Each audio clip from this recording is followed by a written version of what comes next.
When Amara saw the old woman's hands move, her heart stopped for a second. Those gestures, they were the same as her father's. The same softness, the same grace, the same silence that spoke louder than words. It had been years since she'd seen anyone use sign language, and for a moment, the whole restaurant seemed to fade, as if time itself had paused. Who was this woman, and why had fate brought her here tonight? The restaurant shimmered like a dream, crystal chandeliers dripping light over polished tables, ocean waves shining through glass walls, and laughter that sounded expensive. It was the kind of place where fortunes were discussed over champagne, and every smile had a price. Amara adjusted her apron and took a deep breath. She'd been working double shifts all week, her feet sore, her smile rehearsed. To most people, she was invisible, just another uniform walking between tables. But tonight, she couldn't afford to be invisible. Tonight's tips meant her mother's hospital bill would be paid. She caught her reflection in a silver tray and whispered to herself, "Keep your chin up. Keep your heart quiet." A soft bell chimed at the entrance. Every head turned. The maitre d' rushed forward, straightening his tie. A tall, well-dressed man in a navy suit entered, the kind of man whose confidence filled the room before he even spoke. Beside him walked an elderly woman with snow-white hair, wearing a crimson suit and shining pearls that carried secrets of their own. Her presence was calm yet commanding, the kind of woman the world had learned to bow to. "Mrs. Alden," the maitre d' greeted warmly. "Your usual table?" She gave a slight nod but didn't say a word. Her grandson leaned closer and said softly, "Yes, please." By the window, Amara noticed right away, the old woman didn't speak with her mouth. She spoke with her hands. Gentle, graceful gestures that said everything. She's deaf, Amara realized. As she prepared the table, the grandson glanced around impatiently. The whole room seemed apart for them. Voices quieted, silverware paused. Everyone knew who they were. The Aldens, old money, the kind of rich that didn't need to announce itself. Amara smoothed the tablecloth, trying to hide her shaking hands. When she looked up, the young man's eyes met hers, cold blue, sharp. "Judging, make sure everything's perfect," he said quietly, but there was steel in his voice. "Yes, sir," she replied, steady but nervous. The old woman sat down with grace, her gaze following Amara closely. Not with judgment, but curiosity. As Amara poured her water, Mrs. Alden watched every movement, as if she saw more than anyone else in the room.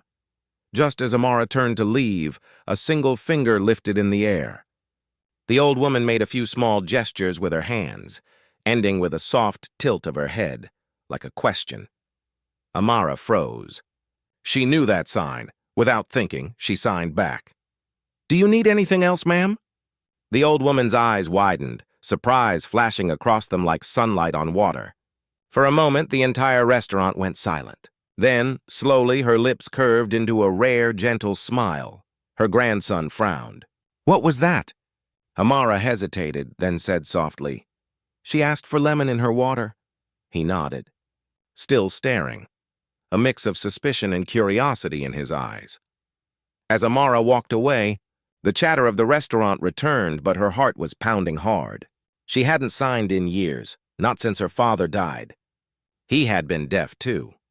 In the kitchen, she leaned against the counter, trying to steady her trembling hands. "What are the odds?" she thought. "A billionaire's grandmother who signs, and a waitress who happens to understand her. But fate doesn't play with odds. It plays with plans, and Amara's plan had just begun. The next morning came with rain tapping gently against Amara's tiny apartment window. The sound mixed with the faint hum of the city outside. Cars, footsteps, dreams chasing time. She sat by her mother's bedside, feeding her soup carefully. The older woman's breathing was shallow, her skin pale but her smile kind. "You're working too hard again," her mother whispered. Amara smiled softly. "I'm fine, Mama. Just a few more weeks and we'll catch up on the bills." But deep down, she knew she was barely holding on. 2 jobs, long nights, and a heart that never seemed to rest. Still, she wouldn't complain. That wasn't who she was. Later that evening, she was back at the restaurant tying her apron again. The same lights, the same chatter, the same ocean view, but tonight felt different, like something was waiting to happen. When the maitre d' called her name, she turned quickly. "Amara, the Aldens are here again," he said. "They asked for your table specifically." Her breath caught. "They asked for me?" He nodded, puzzled. Apparently, Mrs. Alden was impressed yesterday. Be on your best behavior. Impressed? That word felt strange. No one important had ever noticed her before. She walked out to the dining area, her steps careful. The old woman sat by the window again, gazing at the rain outside. Her grandson was on his phone, half listening, half annoyed. As Amara approached, Mrs. Alden turned and smiled, the kind of smile that carried memory, not pity. Amara signed politely. "Good evening, ma'am." "How are you today?" The old woman's eyes brightened instantly. Her fingers moved with grace. "Better now that I see someone who understands me?" Amara couldn't help but smile. It had been so long since she'd spoken this way, in silence, but with meaning. The grandson looked up from his phone, confused again. "She's talking to you." "With her hands?" Amara nodded. "Yes, sir. She's using sign language." He gave a small, uncertain nod. "Right." Then under his breath, "Never thought I'd see Grandma smiling like that." Mrs. Alden touched Amara's hand lightly, a gesture that said thank you without needing words. Then she signed something else, slowly, carefully. "You learned sign language for someone you loved, didn't you?" The question hit her like a soft echo. Amara's throat tightened. She signed back hesitantly, "Yes, my father." He was deaf. The old woman's face softened, her eyes shining. She nodded slowly, as if she understood more than the words themselves. Her grandson interrupted. "Grandma, do you need anything else?" Mrs. Alden waved her hand dismissively, still watching Amara with quiet interest. When Amara brought their meals, Mrs. Alden signed again. "Most people talk too much, but you listen with your eyes." Those words, or rather those signs, lingered long after Amara walked away. No one had ever said that to her before. By the end of the night, as they prepared to leave, Mrs. Alden motioned for her to come closer. She pressed something small into Amara's hand, a folded note, written in delicate cursive. Amara waited until they were gone to open it. Inside were just a few simple words. "Come see me tomorrow. There's something I'd like to ask you." Amara stared at the note, her heart pounding. The billionaire's deaf grandmother wanted to see her? Why? Outside, the rain had stopped, but her thoughts didn't. Something told her tomorrow was going to change everything. The next morning, Amara stood outside the grand iron gates of the Alden estate. Rain from the night before still glistened on the pavement, and the ocean wind carried the faint scent of salt and roses. She hesitated. The mansion in front of her didn't look like a house. It looked like history carved into stone, guarded by walls that had seen generations of power. She clutched the small note in her hand, the handwriting still delicate and trembling. "Come see me tomorrow." A guard opened the gate, checking a clipboard. "Miss Amara? Mrs. Alden is expecting you." Her name sounded strange in this place, like a whisper that didn't belong among marble floors and gold chandeliers.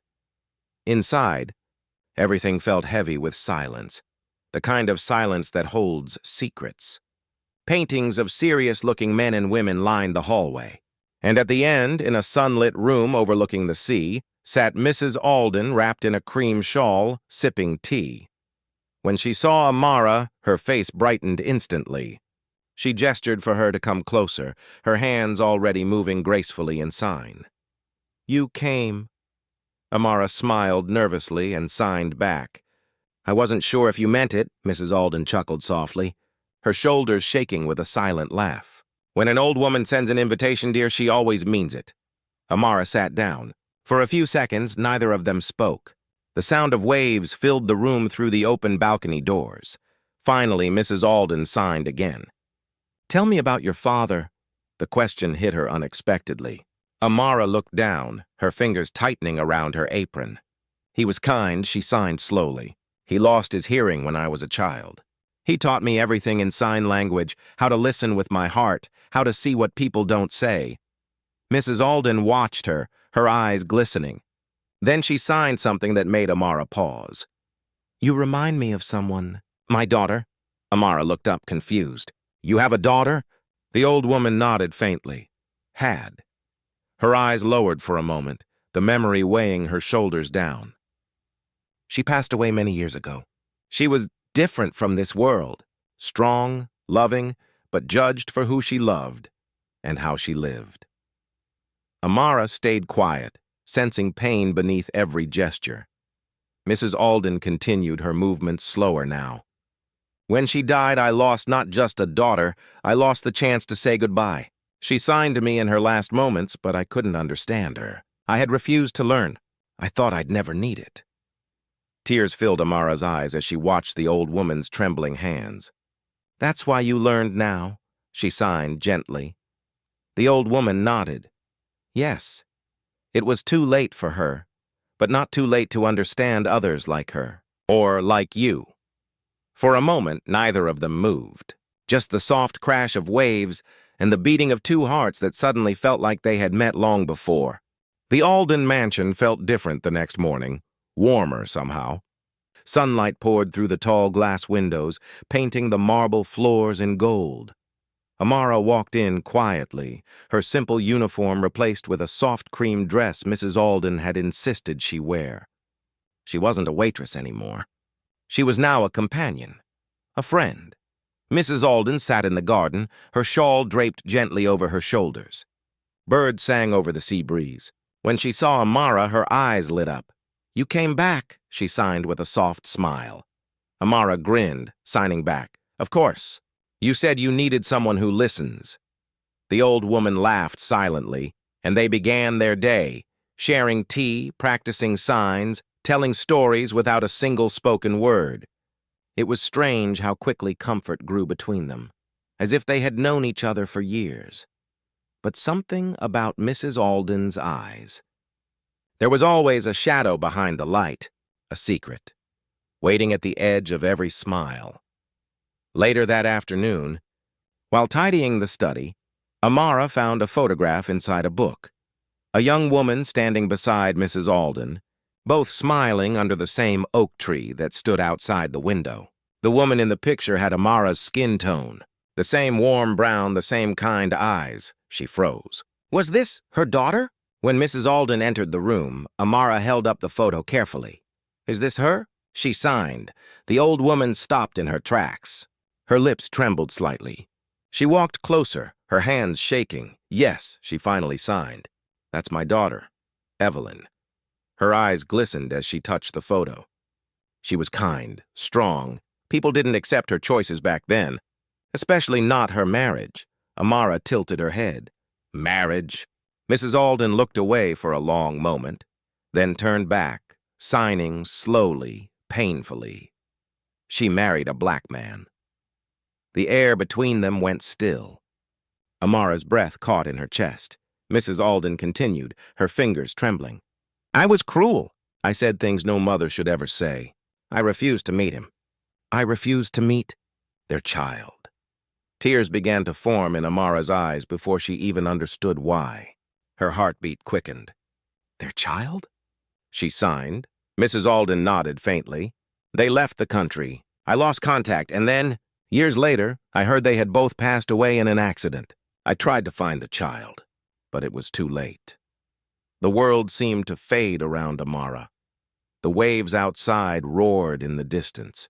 She took a step closer, her voice breaking. "Mrs. Alden, what was your daughter's last name?"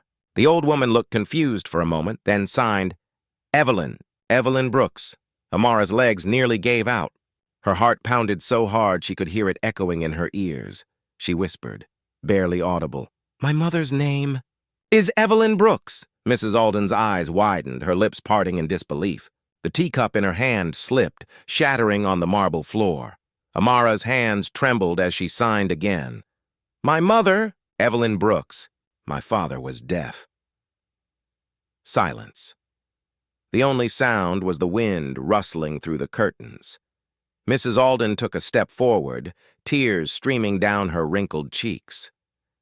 Her hands shook as she reached out and touched Amara's face, as if afraid she might disappear.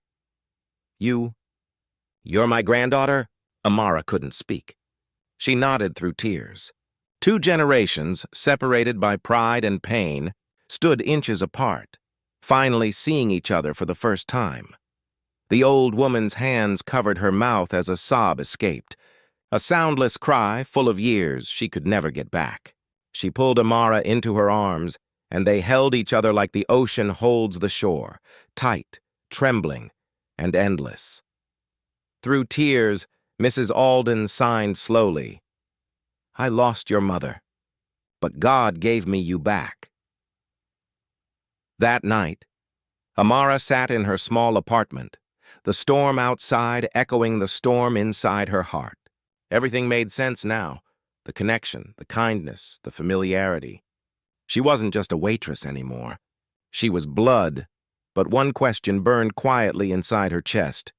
If Mrs. Alden had a grandson, the man who always watched her carefully, then who was he? To her, and that question would lead to the final twist. The rain had stopped by dawn. The Alden estate stood silent, washed clean by the storm, as if even the sky had been holding its breath all night. Amara walked through the marble halls, her footsteps soft but heavy with everything she now knew. Her mind replayed the words over and over. "You're my granddaughter." Mrs. Alden had barely slept. When Amara entered her room, she found her sitting near the window, a photo album open on her lap. Inside were faded pictures. Her mother as a child, smiling beside the very same ocean that now shimmered outside. When Mrs. Alden saw her, she reached out her trembling hands. Amara took them without hesitation. "I never thought I'd get a second chance," Mrs. Alden signed slowly, tears already shining in her eyes. Amara smiled faintly, though her own tears betrayed her calm. Maybe some stories don't end. They just pause, waiting for someone brave enough to finish them. The old woman pressed a hand to her heart. "I was wrong about so much," she signed. "I judged your mother, and in doing so, I lost everything. And yet here you are, forgiving me before I even asked." Amara shook her head gently. "My mother used to say, forgiveness isn't something you wait for. It's something you give before the heart turns cold." They both smiled through tears, the kind that heal more than they hurt. Just then, the door opened.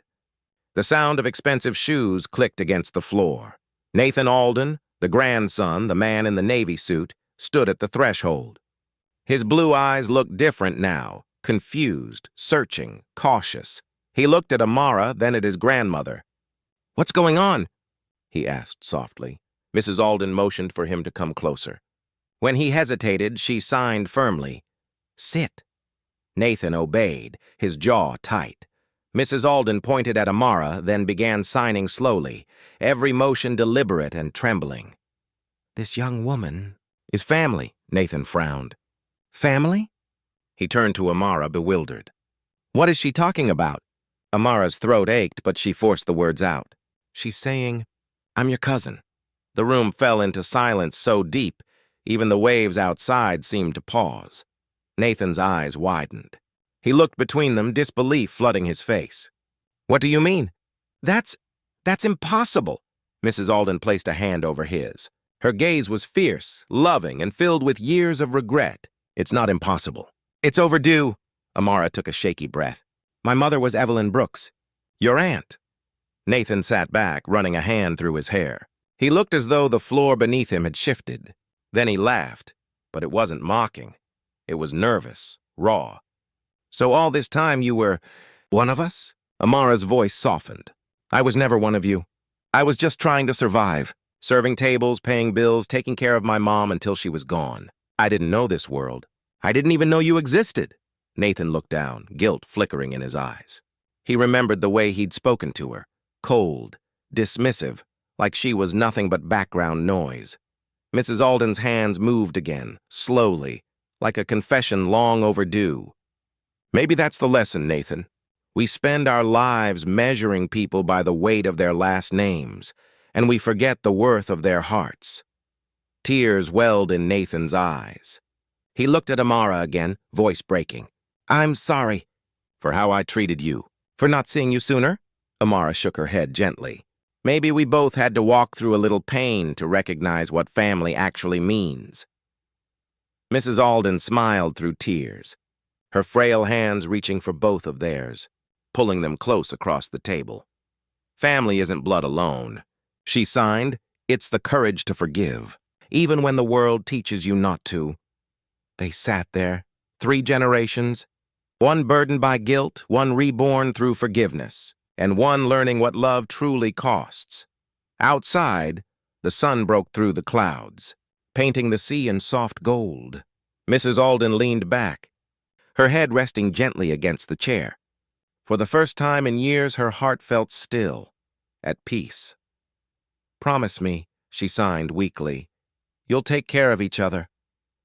Amara squeezed her hand. "I promise." Nathan nodded, voice barely above a whisper. "I promise too, Grandma." Mrs. Alden smiled one last time, a smile filled with the quiet triumph of forgiveness. And as her eyes fluttered closed, the light from the window framed her face like a farewell. Weeks later, the restaurant looked different to Amara, not because the chandeliers shone brighter, but because she had finally stopped feeling invisible. Nathan sat at a corner table, watching her with quiet respect, no longer the man who spoke with orders, but the one who listened. Amara poured a glass of water for an elderly couple, smiled, and looked toward the sea. The waves sparkled like they were whispering her mother's name. Her life hadn't changed overnight, but her heart had. She had found family not through wealth or bloodlines, but through forgiveness, grace, and truth. Because sometimes the people we serve end up serving us in ways we never imagined, and sometimes the quietest connections speak the loudest truths. Never judge someone by where they stand today, because you don't know the storms they walked through to get there. Love, kindness, and forgiveness are the true legacies that money can never buy.